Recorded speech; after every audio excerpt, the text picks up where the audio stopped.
There are people in the Chicago area tonight getting high and avoiding any legal consequence. Packets of herbs sold as incense being smoked by people looking for something allegedly more powerful than marijuana. WGN's Robert Jordan tells us what lawmakers are trying to do to stop the legal high around Chicago. Are you up? Yeah. Are you tripping on something? Getting high. They don't drug test for this. And posting it online where anyone can watch. It goes by names like K2 and Spice, little packets full of scented herbs that seem innocent enough.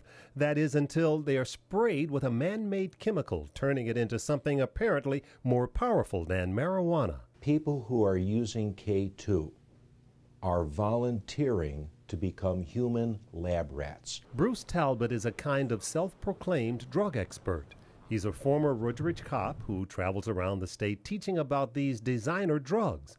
We met with Talbot, curious to know more about these fake drugs that produce seemingly real effects. I'm efficiently high. K2 is a gray market drug. It consists of 5 different synthetic cannabinoids that have been created by legitimate research scientists trying to help cancer patients.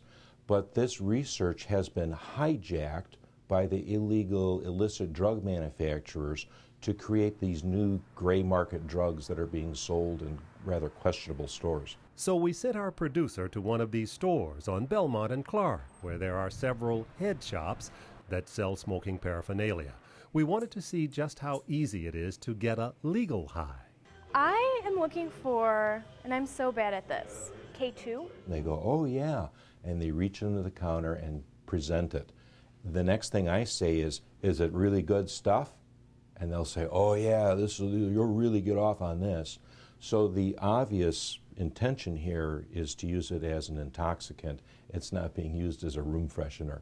Not at these prices. For about $28 for 3 grams if you're buying the K2, or $30 for 1 gram if you're buying the good stuff, you can not only get high, but also end up with some unwanted side effects. Very high heart rates, very high blood pressure, extremely agitated, like almost psychotically agitated. Illinois Poison Center. Medical Director Mike Wald says this designer drug epidemic is something fairly new, at least to the Chicago area. We don't know what the short-term and long-term effects of this is. Certainly we know that from short terms that people are having serious psychological issues as well as physical issues where they show up in emergency departments. If you're looking at the packaging, you see it's labeled not for consumption.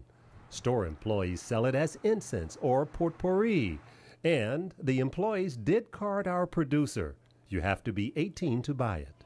All right, well, I actually want to get that purple one. They talked to her about the flavors, but they refused to comment on camera with us. Well, at this point, we want to criminalize it, keep it out of the hands of people, really to protect the public. Lawmakers learning about the fake drugs and their potentially deadly effects are working on a bill to make them illegal. Although there is one problem.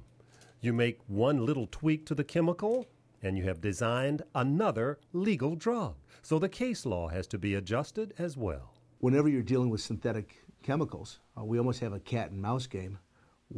As these chemicals get modified slightly, we have to modify the laws to keep up with them. So this is a situation where we can never fully close the door on these types of issues. This going on Discovery Channel.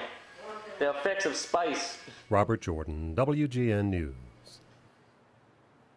As of tonight, that bill sitting on Governor Quinn's desk is waiting to be signed. Several other states have already banned or moved to ban these synthetic drugs. Micah?